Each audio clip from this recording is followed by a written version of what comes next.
Welcome to the College Admissions Process Podcast presented by Prep Expert. Prep Expert offers live online SAT and ACT courses with the best score guarantees, instructors, and curriculum.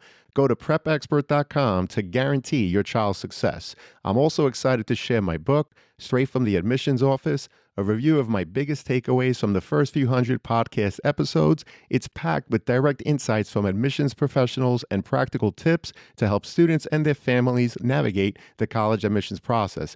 You can find all of the information in the show notes. Welcome to The Cap, where we are here to speak with college reps and other professionals in the field of college admissions to help answer all your questions and guide you through every step of the process.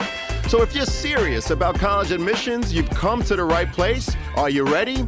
Let's talk about it. And now, here's your host, Dr. John Durante. Welcome to The Cap, the College Admissions Process Podcast. I am your host, John Durante, and it gives me great pleasure today to do this episode live from the NYSACAC conference in beautiful Oneonta, New York on the Hartwick campus. We have a panel of representatives from the Big Ten schools. I'd like to introduce everyone to Ashley Swengler, who is the Senior Management of Regional Recruitment for Pennsylvania, New Jersey, and New York at the University of Wisconsin-Madison. I also want to introduce Chris Hoffman, who is the Assistant Director of National Recruitment at the University of Minnesota Twin Cities. And we have Jody Gore. Jody is the Assistant Director of Admission at the University of Michigan. And we have Megan Doughton, who is the Senior Associate Director at Purdue University. I want to thank everybody in advance for being here today. The format will be that I will ask a question. I'll select two of you to answer. Then eventually, the fun part about today's presentation is that eventually we're going to open it up to the audience to ask their follow-up questions. So the first question is going to be for Ashley and Chris. Ashley, we're going to start with you.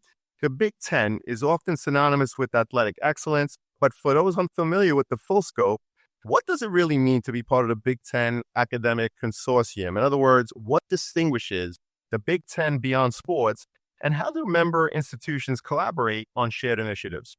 Great. Well, thank you so much for this question, John, and for having us here on what I think is the first live in-person episode of the podcast, which is super cool. So congrats to you on that.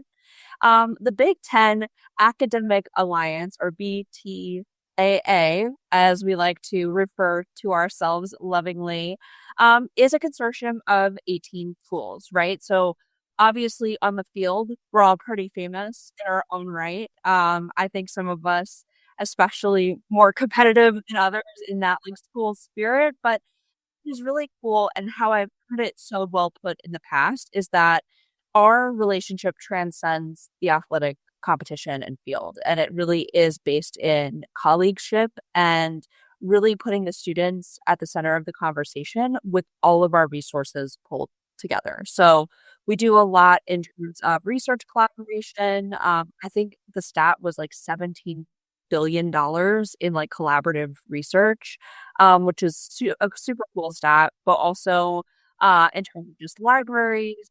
And I don't want to take all of it because I know Chris will have some great insight too, but it really is just a great way for us schools to use that flagship research kind of title and collaboration with each other. So it expands our network greatly across the U.S. and the Big Ten schools.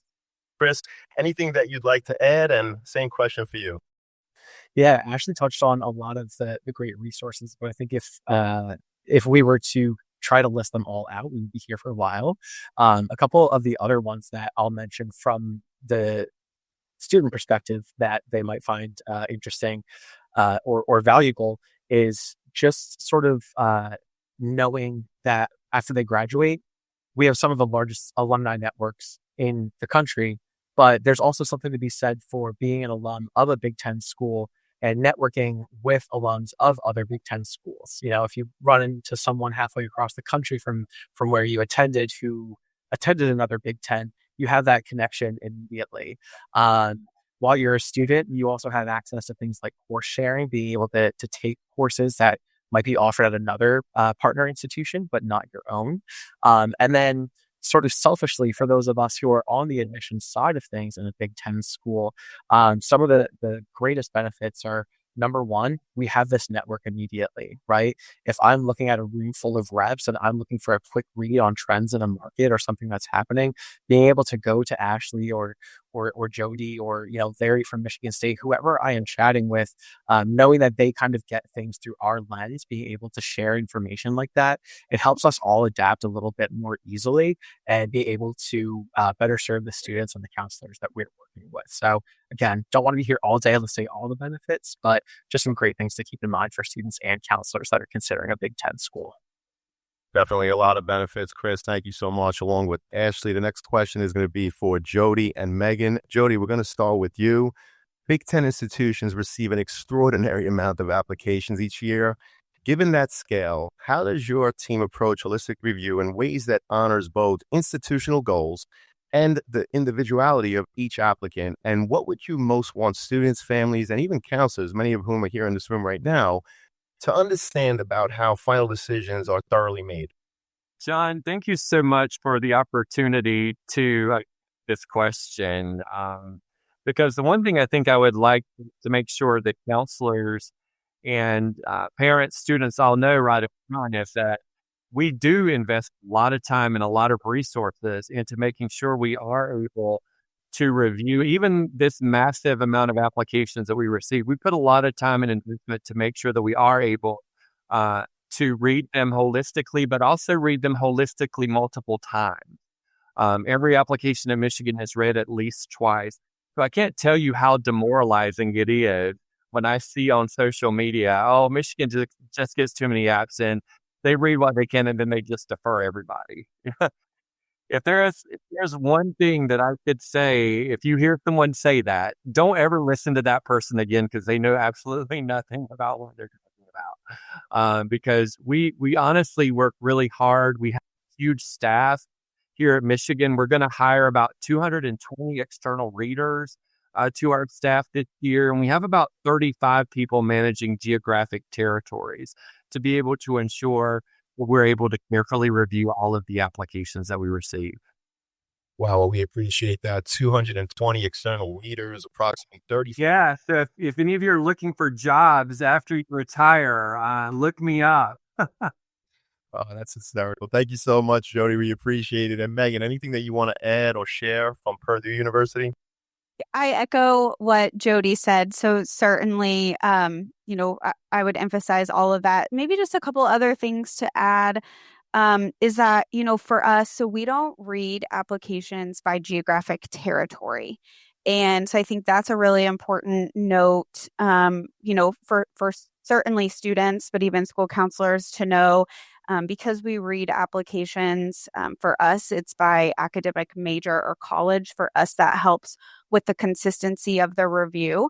That holistic review still happens, but we're reviewing applications through a lens of the major that the student's applying to, and then using the materials submitted for the applicant to add that context in. So that's one thing that I think is really important for folks to know about holistic review is, real humans are reading this. These apps are getting looked at multiple times, but the lens through which we're reading the application might change a little from school to school. And so that's an important, I think, piece for folks to be aware of.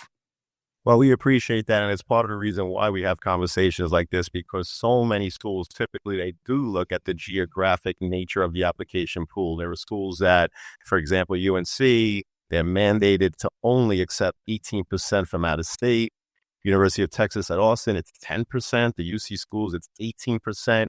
And so hearing you talk about how you do it by academic major and how geography is not the number one institutional priority in your review process is really insightful. So thank you so much. Now, we're going to go back to Chris and then Ashley with the next question, which is, what are some current institutional goals or priorities that are shaping how you build your incoming class, whether geographic diversity, right, which we just spoke about, or first generation enrollment, academic programs, or other priorities? And how can counselors help students understand these goals in a transparent, student-centered way? We're going to start with Chris and then Ashley. Yeah, this is, certainly one of those areas where having that Big Ten, academic alliance and that sort of free sharing of information between leadership definitely comes in handy, because our whole sort of guiding approach to this particular subject is trying to meet the students where they are and support them. And who better to get those trends from and that insight than from our partner institutions here. So one of the things that we are trying to do is to ease access through the application process, and as well sort of build out that national presence for these students, as we're seeing trends across different academic fields that they're looking into, trying to meet them in that way, especially out of state, to help them understand the different options that they have. Right now, we are very much in a time of expanding our out-of-state recruitment, adding regionals and markets where we previously haven't been, really serving those populations as some of the population centers in the United States shift from area to area. And then the other thing that we are doing is we're really trying to sort of double down on our commitment to building a diverse freshman class. Diversity, in fact, is not a dirty word. And we are trying to remain steadfast to our commitment to serve those marginalized and underrepresented student communities. And so even if we're in a certain market and we might not necessarily see a lot of applicants or a lot of yield from certain schools or towns or parts of states, we are still going to go into those areas, and we've made this commitment to still do that outreach to those students to try to reach them where they are, and at least sort of give them play that counselor role rather than a recruiter role, to give students that access and that understanding of the different options that are in front of them. So that is sort of the guiding ethos behind a lot of the strategy decisions that we are making right now. And in terms of how counselors can help students understand these goals, I think the biggest thing is and I know that this isn't anything that the counselors aren't already doing, but helping the students understand that we are not the mean gatekeepers to certain institutions. I have so many different tasks and priorities and whatnot, but the best part of my day is getting to go through my inbox and respond to the students who are reaching out and looking for guidance. Just anything that the counselors are able to do to reinforce that we are here to be that point of contact, that conduit for students to get what they need from the institution, to make the right decisions for them.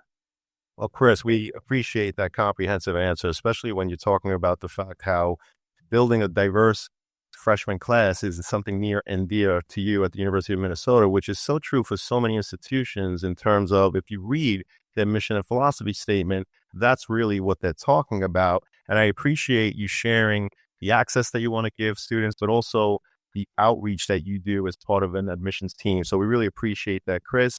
Ashley, anything that you want to add in terms of what Chris said, or to talk specifically about the University of Wisconsin? Thanks so much, John. I would just like to add to what Chris said about sort of that contact. As you can imagine, for instance, at University of Wisconsin in my region, I cover 2 of the top 5 states who are applying to the university.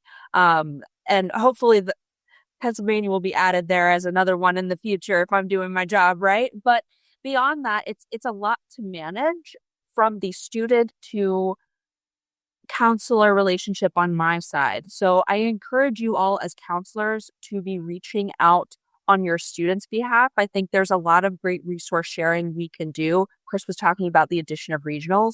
That's something that is very new at Wisconsin within the last 2 years. And, each school kind of does their communications and preferences differently, but we're all large campuses that tend to not track demonstrated interest most of the time.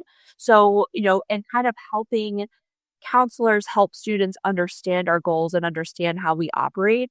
Sometimes it is better to glean that information on behalf of the whole student group applying. So that's just kind of a pro tip in sort of the circles and conversations that I've been in with folks that has been really helpful, because it can be discouraging for a student at times to get like an auto response from like a general inbox when they're asking really specific questions. So utilizing both counselors as a bridge, both you in the audience and us on this call, can be very helpful in just everybody being able to be on the same page about what some of our priorities are. Well, I appreciate the comprehensive answer, especially when you're talking about the fact that none of you track demonstrated interest, which is an important point for people to hear. But it's also important to tell students that doing things under the umbrella of demonstrating your interest is very important in your own research to find the right fit. Do you want a large school? Do you want a school that's an airplane right away? Or do you want to be a 3-hour or less in terms of driving distance from the school that you're going to attend? So all of those things are extremely important. And speaking of that freshman class, we're going to turn back to Megan and then Jody. Megan, to help our audience better understand your enrollment landscape, can you share a general sense of the size of your first year class, how that compares with your total application pool, and how does that context inform your approach to selectivity and yield strategy, especially as you shape each class with intention? Yeah, this is a very timely and top of mind question for us at Purdue. I'm sure many in the audience, if you have sent students to Purdue in the last few years, this will be familiar to you. So Purdue has over-enrolled unintentionally for the last few years. And so our university truly has been operating beyond 100% capacity. And it, while certainly we understand that this is not a bad problem in the scope of problems that we could have, it is frankly a problem, and we can't continue at that rate. And so, just using really very very accurate numbers right now. So, for example, fall of 24, we had about 78,500 applicants. Our incoming freshman class last year was about 11,300 students. I remember being at Purdue 10 years ago. Our incoming class was like 6,200 students, just by comparison. Our total undergrad population is 44,000 total students. So, for fall of 24, we admitted just under 50% of the students who applied. And that admit rate does change quite significantly from major to major because we admit by major. So I do want to mention that caveat. But, 78,500 applicants, incoming class of 11,300 students for fall of 24. Because that number was much higher than we anticipated, the yield rates just have jumped year over year more than we could have even imagined. This year is a good example of what happens when we think about that strategic shaping of the class and enrolling the class. This year, because we knew we could not go over the enrollment target, the university just could not manage that. We had a far smaller number of EA admits on the street on January 15th when we released those. We then had fewer regular decision admits on the street in March. We built a much larger wait list, and we worked that wait list end of April into May in a way that we just had not done before, because we had to so carefully back into that class size because of the needs and the goals of our campus community. So the last few years is actually a really great example of your question. Well, I appreciate you sharing the needs and the goals of your campus community, because many times students apply and they think, oh, I got rejected. It must have been the essay, of course. It must have been my activity sheet, when in fact, it's the institutional priorities that play a big part in the overall process. So again, we appreciate that detailed explanation. Jody, anything to add? Yeah. Just by comparison, for Michigan, this year was the first year we actually crossed the 100,000 mark for applications. We received just over 115,000 applications. Our class is about 7,000 students. We're actually on the small side for a Big Ten university. We have about 30,000 total undergraduates, but yeah, on the side of Big Ten schools, it is actually pretty small compared to some of the other ones. But our selectivity rate is probably going to be around 15% of students that we're able to admit. There are a lot of things we do in terms of shaping that class here. Similar to Purdue, we also read by school or college. So we are trying to fill seats in each of those first year admitting schools and colleges that will dictate that. We want good geographic representation from all over the world, the U.S., and of course, every county in the state of Michigan. We're comparing this to some of the schools you mentioned before. We're actually about 50-50 in-state, out-of-state though. So we don't really review applications any differently for out-of-state applications than we do in-state applicants at Michigan. Well, I appreciate you indicating that. As we discussed earlier, there are many institutions that have a cap, right? Like UNC Chapel Hill, University of Texas at Austin, the UC system. So the fact that the University of Michigan is 50-50 in terms of in-state and out-of-state is actually great insight. So Jody, we appreciate that. And Ashley, I'm going to turn to you again and then to Chris. In your holistic review process, what specific aspects of a student's file often tip an applicant from a strong consideration to an admit? In other words, are there any trait skills or experiences that tend to resonate at Big Ten institutions in particular? Absolutely. And I think this dovetails very nicely with what we were talking about in terms of just that demonstrated interest piece and sometimes lack thereof for us larger type of schools. I think for our students, of course, across the board, we have high quality applicants from an academic achievement and also rigor standpoint. So that is a shared trait. And many of those students tend to be highly motivated, leadership oriented. So how to even differentiate amongst the best of the best that are applying. And certainly that's through, I would definitely say, some of our more supplemental type aspects of our application. We have a supplemental essay that I think really becomes a fantastic tipping point for students because it is the place where students can speak to their direct interest in not only our school, but a particular program. I always tell students, really paint the picture of the 4-year plan because we want to know that from day one, in a school that is, you're going to have 9,000 of your closest friends there day one. Are you ready to take on that challenge? And for some, they're like, that visual excites me. Like, here's what I'm going to do and what I plan on doing, recognizing you are 17, 18 years old and you're going to change your mind a bunch of times. And that's what it's all about. But it's also really great to see that motivation. So I say that kind of thread throughout of that motivation, seeking out opportunities, seeking out challenges is definitely that je ne sais quoi that helps students tip over the edge because ultimately that's who is successful at a big school like ours and takes advantage of all the research, all those shared resources we were talking about in the beginning. Well, we appreciate that. So I'm going to ask Chris the same question. And then after that, we're going to turn to the audience and take some questions from the audience. So Chris, what do you have to add? Yeah, a lot of what Ashley's saying is definitely resonating. I think for most, if not all of our institutions, something else that I will add is just like if you are in the dating pool, and I laugh a little bit as I make this analogy, but you want to find someone who wants you, right? And so if we're not tracking demonstrated interest, how do we find the student that wants us if we don't have those data points to work off of? We're also a little bit unique in a way where the University of Minnesota Twin Cities, we actually don't currently require the Common App essay or any essay on our application. We also don't require letters of recommendation.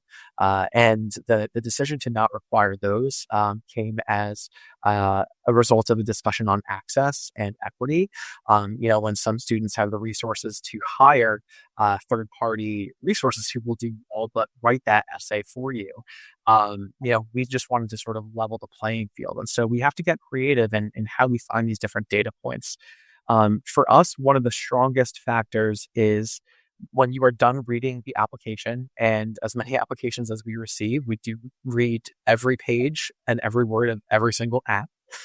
At the end of reading that application, do you feel that sense of identity from the student? Does the student know who they are and actually know what they want? And although we don't require an essay, we do have just a short supplemental question that asks, why do you want to study your major of choice?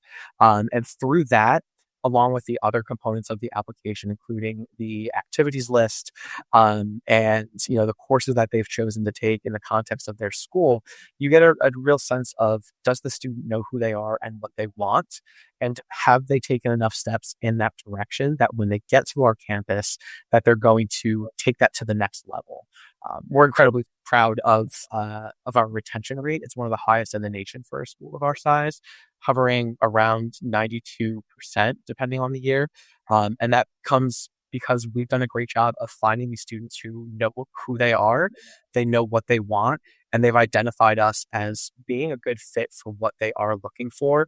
And then we are able to give them that opportunity to really make the most of their college experience. Well, we appreciate the overview by everybody. And at this point, like I said, I want to turn to the audience. So any audience member that wants to ask a question, maybe just give your first name, where you're from, and please pose your question. Hello, my name is Dave. I'm from Buffalo, New York. A question for you guys. Ohio State this year put the shot across the bow with bringing back the SAT and ACT. And at another college fair, I talked to another Big Ten school that I won't name, but they had indicated they were thinking about it, not doing it this year, but it's something that's maybe in the future. Where are you with this process? And is there a sense of where the Big Ten in general might be with bringing back standardized testing as part of the process? And maybe since Jody and Megan, we're going to do the next question. Why don't we start with you, Jody, and then Megan? Let me just start and say we're not going to take Ohio's lead on anything. But also,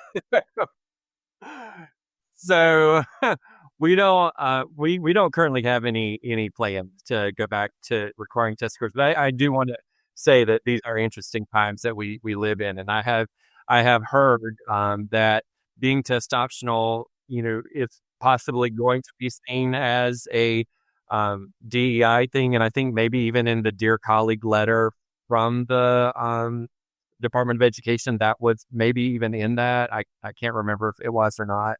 But I can say, I think pretty comfortably next year, we are not planning to require test scores. Beyond next year, I hate to promise anything. But right now, we don't currently have any plans to do anything like that. Yeah, certainly Purdue jumps in on this conversation. So even when we paused our test score requirement during the pandemic, we really never went away from it. We simply just put it on pause because of the access of tests. We do prefer that students submit test scores. That's pretty explicit on our website. Of the students who were offered admission to Purdue, more than 90% of them submitted a test score. So simply submitting a score, even if it's below our published middle 50%, is going to put a student in a better position for a positive admission decision to Purdue. So while a student's application can be considered complete without a test score, certainly to be a more competitive candidate, submission of a test score is what we would expect from an applicant. Thank you again, Jody and Megan. And next question from the floor. Thank you. I'm Peggy from New York City. Have you found that certain majors right now are extremely more popular than others and could be causing this over-enrollment? And if so, what areas are they? Yeah, so with this one, we're going to go to Chris first and then Ashley. Yeah, University of Minnesota Twin Cities is another institution that reviews applications by not individual major, but by the college or school within the university, with different, metrics and admitted student profiles, depending on the college or school. We actually, I'm sure that this is a shocker to no one, but computer science was one of the, continuing to be one of the most quickly growing areas. And for that reason, we actually ended up doubling the footprint of our computer science program over, I believe it was about 3 years. And that we actually just wrapped up that process.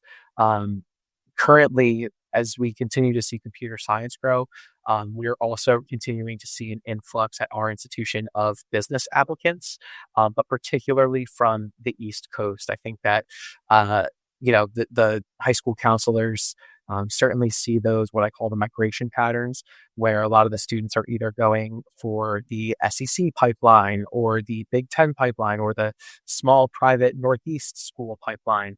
And as these students are perhaps growing up in a different town that they, grew up in earlier in their life, they're more comfortable going further. And in particular, our business program remains, one of our most popular schools in terms of admission. And that is not going to get any less competitive anytime soon. So really computer science and business for us, those are the programs growing the most quickly. Thanks, Chris. Ashley, anything you want to add? Yes, we do also have some direct admit programs at the University of Wisconsin-Madison. So there are some programs that are admit by major, and there are some that are more by college or school. For our direct admit programs, they tend to be the most popular, especially for out-of-state East Coast students. So that would be our School of Business and College of Engineering. But it very much depends on the specific major, where that popularity really is on a given year. Certainly some hot majors right now. There's a growing field for actuaries in the US. So I feel like actuarial sciences is blowing up. It's the new accounting where you kind of want to get those certifications. But then also, for us, we have a huge emphasis on sustainability in the environment. So I see environmental engineering really being a growing field. So again, you have your usual suspects, but there's also new and exciting trends in the actual fields.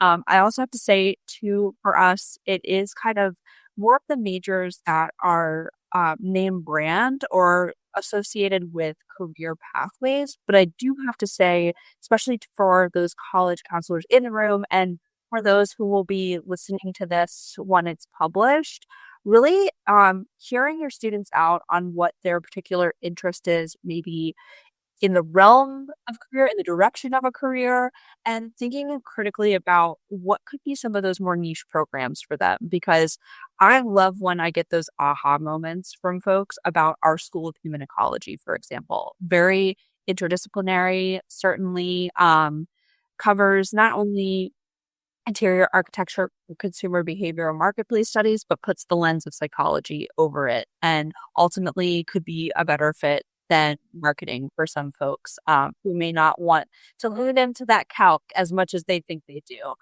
just as an example. But those can sometimes be the best hidden gems on our campuses for those students.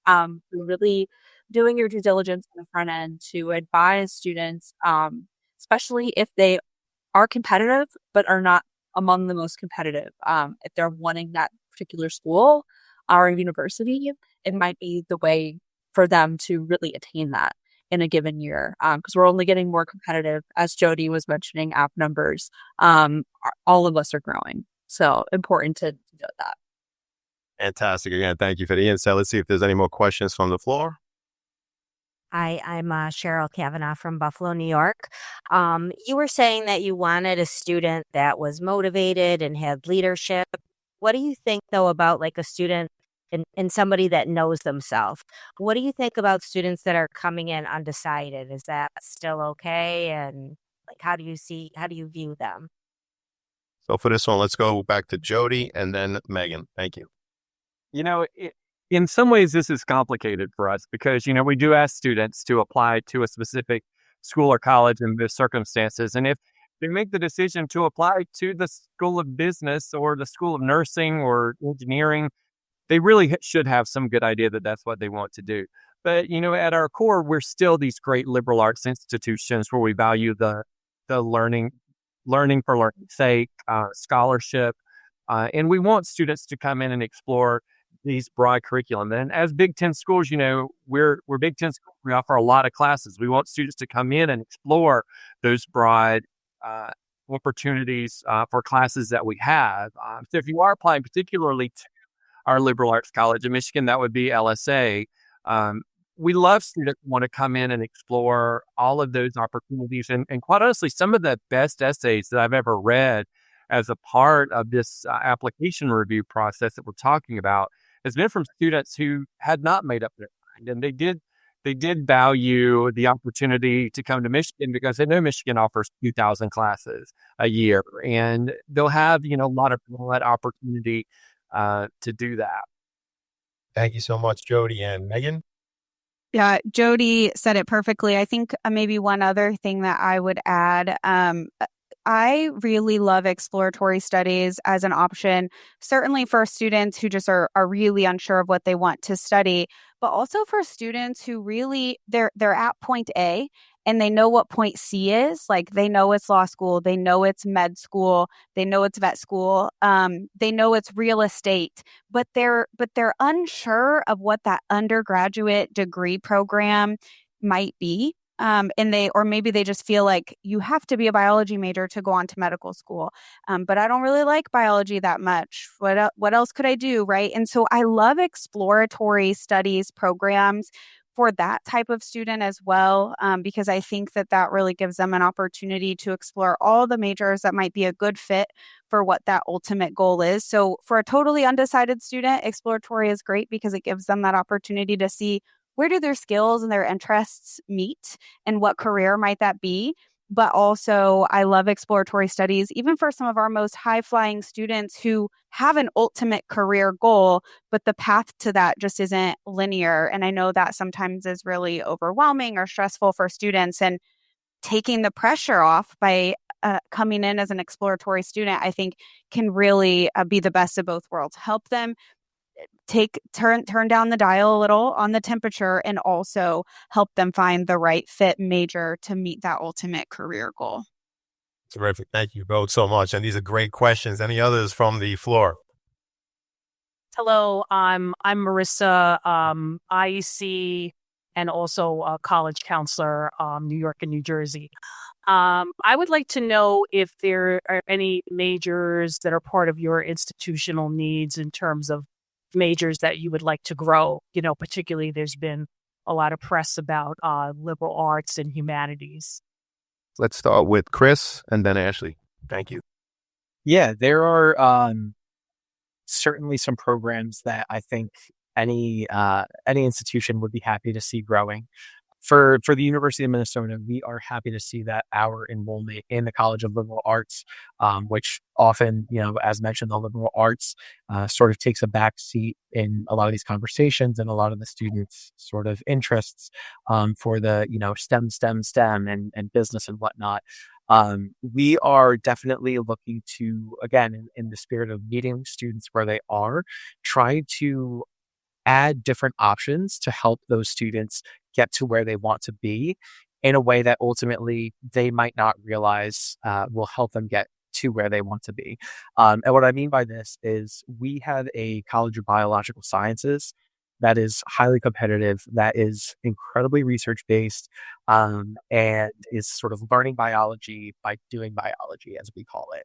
And because of how competitive it has gotten, there are students who might be a great fit for a field in biology, but they're just not a good fit for the program the way that we have structured it. So we have added some biology and even biology adjacent majors within the College of Liberal Arts, which is sort of a catch-all for programs that don't fit neatly into other colleges or schools at the U, that students are able to take advantage of. I think of biology, society, and environment, which takes sort of a more, I don't want to say holistic approach to the study of biology, but it incorporates more sort of policy conversations into things, more sustainability, rather than just some hyper-concentrated version. And the goal with adding these majors and programs for students is helping them realize that there is so much more than just the set of majors that they might have realized existed at 16 or 17 years old. The majority of those will reside within our College of Liberal Arts. It is the largest college by volume at the U.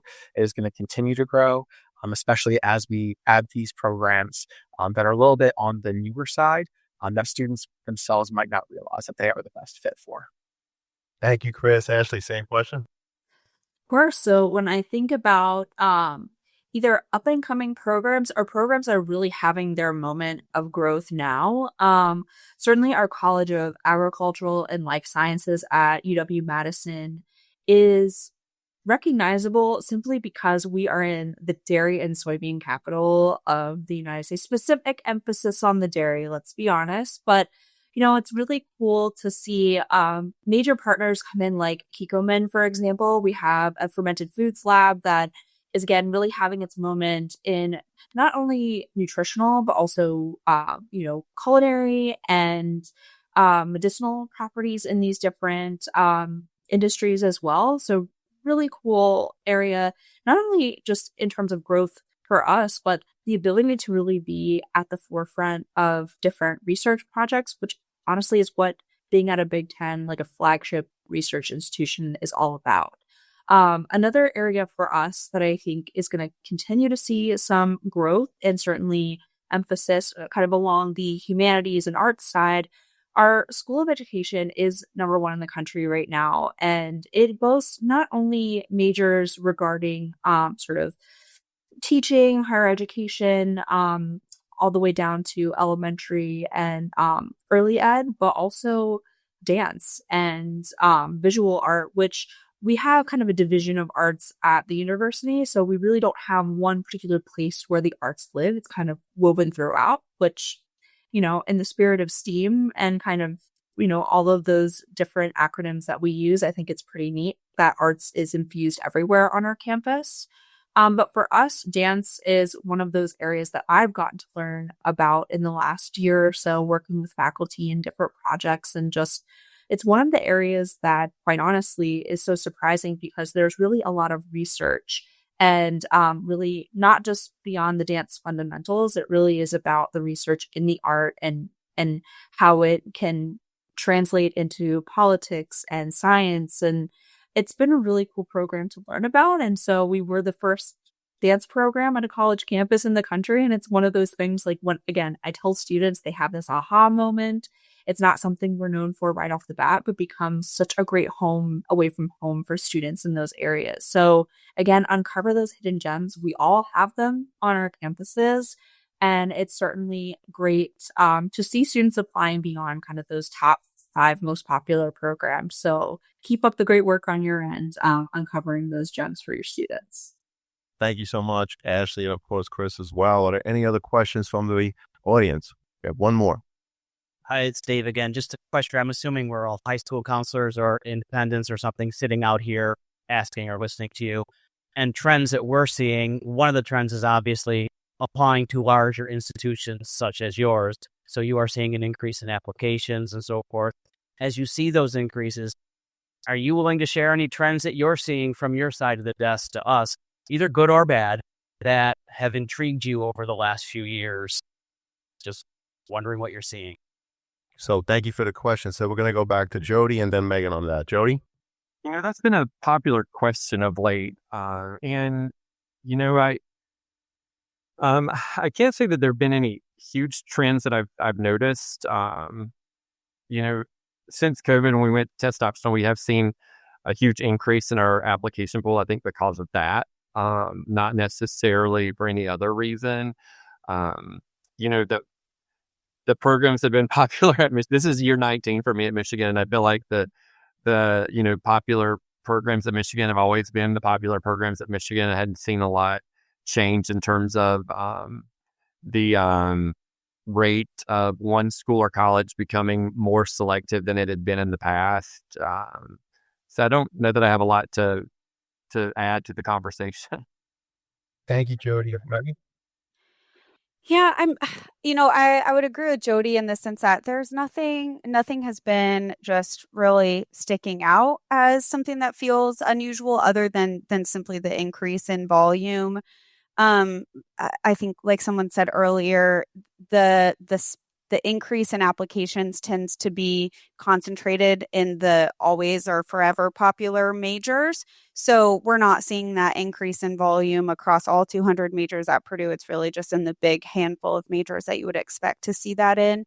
So the volume, I would say, is one thing. Maybe, I don't know if this is exactly what you were asking, but one thing that I've not only seen over the last few years, but also received more questions about is students who are choosing to do high school kind of in maybe less traditional ways. So it's fairly common for us these days to see a transcript, that maybe has traditional high school coursework, then maybe take another transcript from the student that has a few courses that they took at a community college.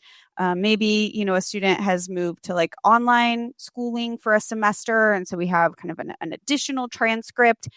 And so while we certainly saw some of that really before the pandemic, I feel like that's something that we've seen more regularly is students really piecing together their academic credentials using a variety of modes of learning. And that for us, that's not a problem. I think families certainly have questions about like how will that impact their decision?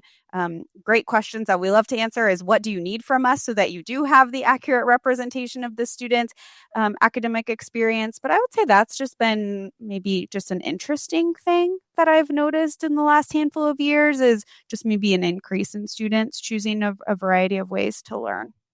Well, that's awesome. And you've all shared so many great takeaways. I'd love to ask each of you, what's one thing you wish every college counselor, right, whether they're independent, work in a public high school, work in a private high school, what have you, what is it that you wish every college counselor could better understand about your institution or your admissions process? And I know we covered a lot, but here's an opportunity to just give us anything more that you wish to leave us with. And this time we'll start with Ashley, then we'll go with Chris, Megan, Jody. Ashley?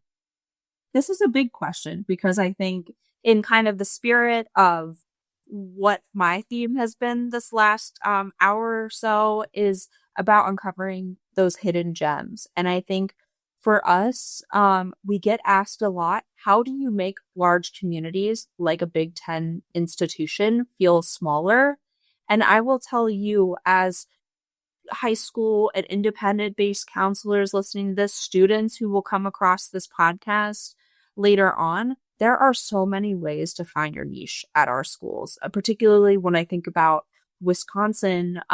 We have awesome first-year programs like first-year interest groups that students can have that guaranteed cohort of 20 to 30 students of over 3 classes. Getting involved is a cinch because we have so many different offerings. But again, it goes back to that particular student that we're looking for in our process. So really thinking about those students who are ready to be a self-starter and dive into a community like ours. So it really works in tandem with those that we are recruiting and eventually enrolling, and the multitude of things that we offer to make our large world famous institutions feel like a home away from home for 4 years. And if I had to give you one piece of just kind of the culture and the vibe of Madison, it's an awesome city. If you haven't had the chance to visit, we would love to have you visit campus. But most importantly, the city of Madison is just one of the best places to be. As a regional, I know that sounds kind of cliche since I don't really live there, but it's always such a great time when I visit and to see the campus in action, both in athletic times, but also just in the general culture and food atmosphere of the city, I have to say is awesome. So definitely encourage your students to come visit, and we hope you get to visit Madtown someday too. Thank you so much, Ashley. We appreciate your time today. You're awesome. Chris? Yeah, one of the things that Ashley mentioned that kind of resonated is the idea of home. And, students aren't just picking where they're going to study for 4 years, but they're finding home for 4 years. I come from, prior to my time with Minnesota, I worked for my alma mater. That was always home to me. It was not difficult to convey this sense of home to prospective students. I wasn't sure if I would be able to have that same opportunity to convey that sense of home for these students working for a large school like ours, where, again, to reiterate what Ashley said, there is this worry about this lack of personalization and whatnot. But what I have found to be so incredible about the University of Minnesota Twin Cities is just like what a realtor would tell you, location, location, location. As someone who spent 30 years on the East Coast, I did not appreciate just how incredible Minneapolis is as a city, and really St. Paul as well. They call them the Twin Cities. I would argue that they're more like sister cities. both so unique in their personality, but so broad in what they offer students. And, being the only traditional Big Ten that's in the downtown of a major metro like Minneapolis, just the opportunities that provides to students, being able to walk to your internship with a Fortune 500 right next door to campus, and then come home at the end of the day to an actual true Big Ten campus experience, not to name names of Manhattan schools, but cities where, schools where it's hard to tell where the city ends and the campus begins. Our campus is so much different than that. You can tell when you're on campus, when you're home, and it feels like home. It feels like that college campus. And I just cannot emphasize enough how much that contributes to a student's well-being, to a sense of community, being able to maximize their time academically and that student experience on the campus. So again, location, location, location. Chris, you're awesome. Thank you so much for being here today. We truly appreciate it more than you'll ever know. Megan, and then Jody.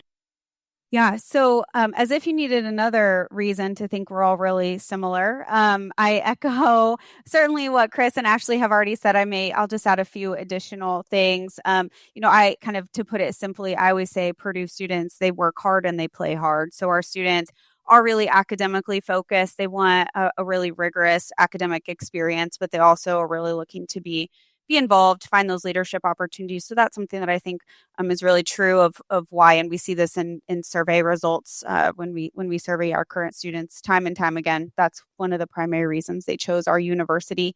And then maybe two other small things. So while we're really large, 44,000 undergraduate students, we're an incredibly walkable campus. So one of the things that's a little unique about us is you can get from one side of campus to the other in about 20 minutes. All of our academic buildings are on the same physical campus as our residential buildings, our agriculture campus. It's all kind of one place. So we're really walkable for a really big place. And that's one thing that we often hear as well. And then maybe the final thing, and we touched on this a little earlier, but I really feel like it's worth noting, something that I think is important when we think specifically about what I want students and school counselors and independent counselors to know about our admission process and our institution is the value and the admission selectivity difference in our major. So for students who are maybe interested in life sciences, it doesn't have to just be biology, right? It could be nutrition sciences, and the difference in selectivity is great between those two majors. For example, pharmacy is one of our least competitive majors at the university, but an exceptional program. And so, I think when we think about majors for students who kind of have an area that they're interested in, thinking about if they're not really laser focused on a particular major, thinking about related majors that might offer a greater likelihood for admission.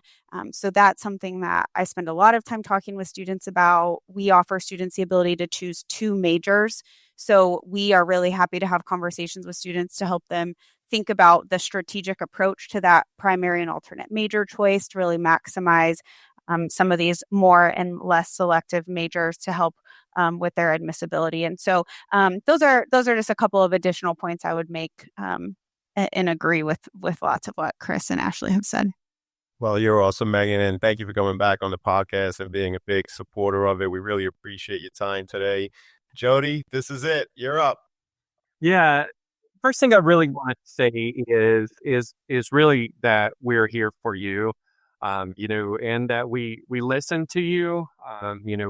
We care very much about what you say in your high school letters. I always joke, if a high school counselor calls me, I'm going to break my neck to get back to them as quickly as I can, because we know what a resource you are for us, what all that you're doing in our school. And, the final point I would like to make, and not necessarily about Michigan, but really about all the Big Ten schools, I feel like is, we do play up athletics, we do play up school spirit. But, there are students that come to Michigan and could care less that we have a football team, and do quite well and be very excited. We, a lot of us have great communities for the arts. We've always been these hubs of social justice and activism. And our students are passionate about a lot of things, not just how good our sports teams are. And I think sometimes that gets lost in the rah-rah about Big Ten schools. So I just want to make sure that I say that. Well, it's definitely a great point because there's obviously a lot more to all of your schools than just the fantastic athletics. Jody, thank you so much. It was an honor to have you. Of course, Ashley, Megan, and Chris, you guys were truly amazing. And to all the students and the families out there, good luck with the college search. Take care all, and best wishes. Thank you for joining us on this episode of The CAP, the College Admissions Process Podcast. We hope you enjoyed the show. If you did, please don't forget to tell a friend and follow us on Facebook, Instagram, Twitter, and wherever you listen to your podcasts. I am your host, John Durante, and I look forward to seeing you on the next episode of The CAP. Thank you for listening to the College Admissions Process Podcast presented by Prep Expert. Prep Expert offers live online SAT and ACT courses with the best score guarantees, instructors, and curriculum. Go to prepexpert.com to guarantee your child's success.